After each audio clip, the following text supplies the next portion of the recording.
and Governor Jon Huntsman. 30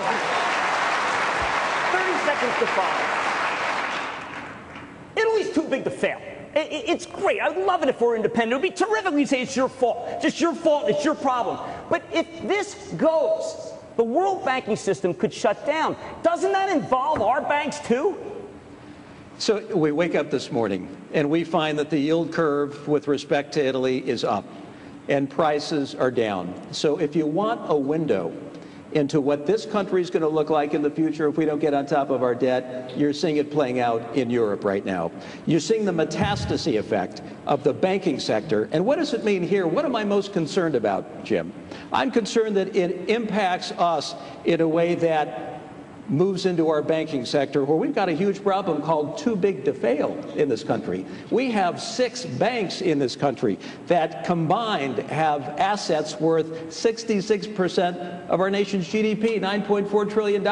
These institutions get hit. They have an implied bailout by the taxpayers in this country. And that means we're setting ourselves up for disaster again. Jim, as long as we have banks that are too big to fail in this country, we're going to catch the contagion and it's going to hurt us. We've got to get back to a day and age where we have properly sized banks and financial institutions. 30 seconds to 5. Italy's too big to fail. It's great. I'd love it if we're independent. It would be terrific if we say it's your fault. Just your fault. It's your problem. But if this goes, the world banking system could shut down. Doesn't that involve our banks too?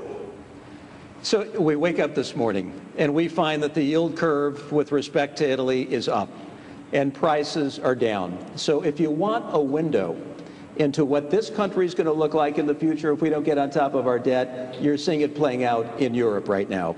You're seeing the metastasis effect of the banking sector. And what does it mean here? What am I most concerned about, Jim? I'm concerned that it impacts us in a way that moves into our banking sector where we've got a huge problem called too big to fail in this country. We have 6 banks in this country that combined have assets worth 66% of our nation's GDP, $9.4 trillion. These institutions get hit. They have an implied bailout by the taxpayers in this country. And that means we're setting ourselves up for disaster again. Jim, as long as we have banks that are too big to fail in this country, we're going to catch the contagion and it's going to hurt us. We've got to get back to a day and age where we have properly sized banks and financial institutions. Governor Huntsman, let me switch back to the economy.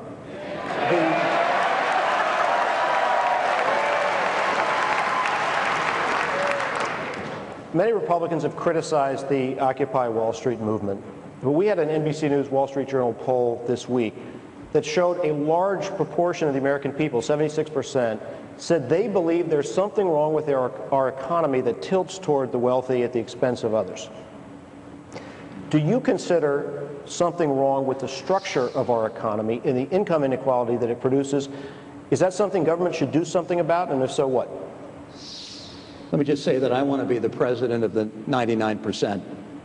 I also want to be the president of the 1%. This nation is divided, and it's painful, and it is unnatural for the most optimistic blue sky people this world has ever known. We are problem solvers. When I hear out the people who were part of the Wall Street protest, I think, thank goodness we have the ability to speak out. I might not agree with everything they say. I don't like the anti-capitalism messages, but I do agree that this country is never again going to bail out corporations. I do agree. Thank you. I do agree that we have blown through trillions and trillions of dollars with nothing to show on the balance sheet but debt, and no uplift in our ability to compete, and no addressing our level of unemployment.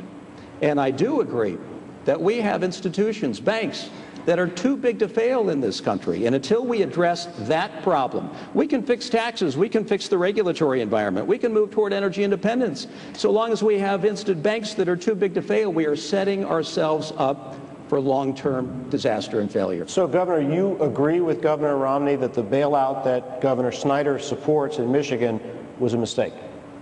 The bailout here in the auto sector, $68 billion worth. we're going to end up footing a bill. Governor Snyder knows that, of probably $15 billion when all is said and done. I don't think that's a good use of taxpayer money. Instead, there ought to be some way of taking the auto sector through some sort of reorganization, get them back on their feet. The people in this country are sick and tired of seeing taxpayer dollars go toward bailouts, and we're not going to have it anymore in this country. Governor Huntsman, I want to go back to the issue that you raised before about too big to fail. If anything, that problem has gotten worse since the financial crisis than before. The 10 biggest bank holding companies in this country now hold nearly 90% of all the assets in the banking system, up from 75% in 2006. So what would you do? Would you break up the banks to remove the risk or diminish the risk for American taxpayers? Let me just say, on the housing discussion here, lost in all of this debate is the fact that there are people tuning in tonight who are upside down in terms of the financing of their homes. They're feeling real pain. People who probably heard today that they lost a job. These issues are very real. They're complicated. For us to say that there's an easy solution to housing, that's just not right, and that's not fair. The economy does have to recover in order for the housing market to pick up its slack and for us to get onto housing starts, which ought to be 15% of our nation's GDP, and today it's 2%. With respect to the banks that are too big to fail, you know, today we've got, as I mentioned earlier, 6 institutions that are equal to 65% of our GDP, $9.4 trillion. They have an implied guarantee by the taxpayers that they'll be protected. That's not fair. That's not right for the taxpayers. So do you break them up? I say we need to right-size them. I say in the 1990s, you had Goldman Sachs, for example, that was that was $200 billion in size. By 2008, it had grown to $1.1 trillion in size.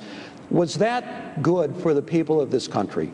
Or how would you accomplish that? Or were we assuming more risk in the process? I think we ought to set up some sort of fund. I think we ought to charge some sort of fee from the banks that mitigates the risk that otherwise the taxpayers are carrying. There's got to be something that takes the risk from the taxpayers off the table so that these institutions don't go forward with this implied assumption that we're going to bail them out at the end of the day. That's not right, and it's not fair for the taxpayers of this country. Let's stay on regulation for a moment. You have all said that you will repeal President Obama's health care legislation. Down the line, 30 seconds. If you repeal Obamacare, what's the answer? Jon Huntsman.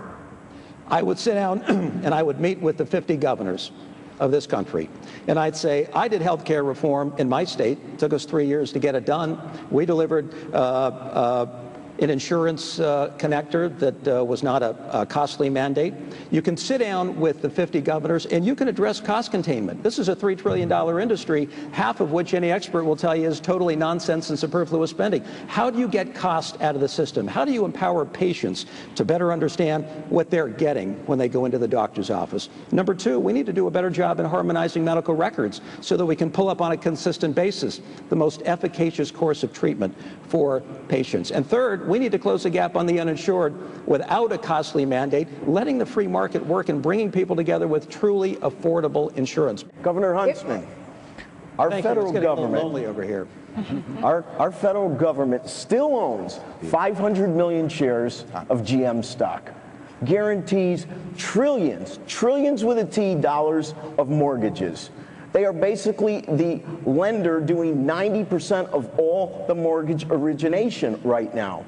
And you consider the Federal Reserve. The Federal Reserve has purchased $2.62 trillion, again with a T, of Treasury securities, agency securities, and mortgage securities. If you were president, how would your administration and would your administration reverse these obligations? I would clean up the balance sheet. And let me tell you what I worry about as much as anything else. We talk about failed leadership. We certainly have failed leadership. President Obama had 2 years to get this economy going and to move us toward an environment that speaks to job growth, and he's failed miserably. But along with that, we have a real trust crisis in this country. Between the American people and our institutions of power, Congress, the executive branch, Wall Street as well, there's no trust. We're running on empty.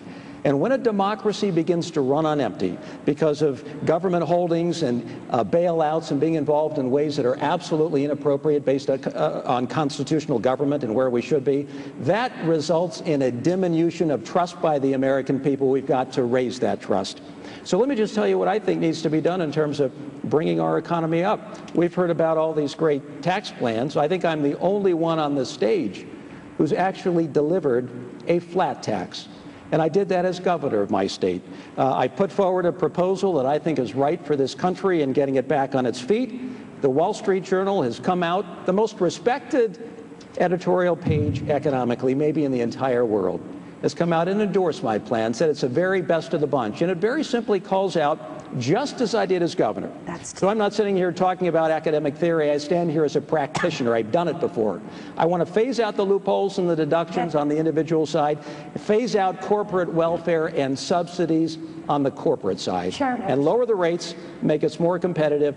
That's the kind of work that is realistic. It can get done in Congress and fire the engines of growth that are so desperately needed to boost trust in this country. Time, 30 seconds. Jon Huntsman, you were the ambassador to China. 30 seconds to respond. 30 seconds, for heaven's sake. Let me just say that we've had a 40-year relationship with China. It's a troublesome and problematic relationship, very, very complicated. But the bottom line is, I mean, you can give applause lines and you can kind of pander here and there. You start a trade war if you start slapping tariffs randomly on Chinese products based upon currency manipulation. That's not a good idea. But longer term, we're just going to have to keep doing business the way we've always done. You sit down, you find solutions to the problems, and you move forward. It isn't easy. It isn't glamorous. It's grinding it out the way we've done it for 40 years. And for 40 more years, we're going to have to do it the same way. Are you saying Governor Romney's pandering? I'm saying that you can throw out applause lines and you can say that you're going to slap on tariffs. You know, that doesn't work. But you're suggesting it. He's standing right here. Would you say that he's pandering on this issue? I've said it before. I think that that policy is one of simply pandering, just throwing a tariff on for the sake of an artificially valued currency, which is in fact the case. But here's what they do in response. They say, you have an artificially valued currency too with those quantitative easing programs. You too are manipulating your currency, and we're going to slap something on your products, and before long you have a trade war. But let me tell you longer term.